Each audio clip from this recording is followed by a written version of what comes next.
کہ یہ اصل میں سوڈان کے رہنے والے سیاہ فام انسان تھے، اور سوڈان کا جو شمالی کنارہ ہے نوبیا کہلاتا ہے، وہ تقریباً مصر اور سوڈان کے درمیان پڑتا ہے،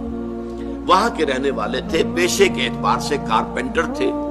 اور یہ آ کر عرب میں آباد ہو گئے تھے۔ اب یہ گویا کہ اس اعتبار سے یہ کوئی خاندانی اعتبار سے بھی کوئی وجاہت نہیں تھی،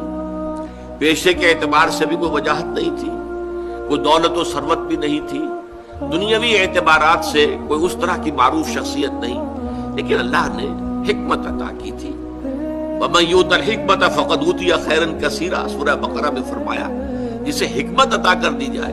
اسے تو گویا کہ خیر کثیر عطا کر دیا گیا۔ تو ان کی حکمت اور دانائی جو ہے اس کی بنا پر ان کے اقوال کوٹ کیے جاتے تھے عرب میں، جو خطبات ہیں، جیسے میں تقریر کرتا ہوں تو علامہ اقبال کے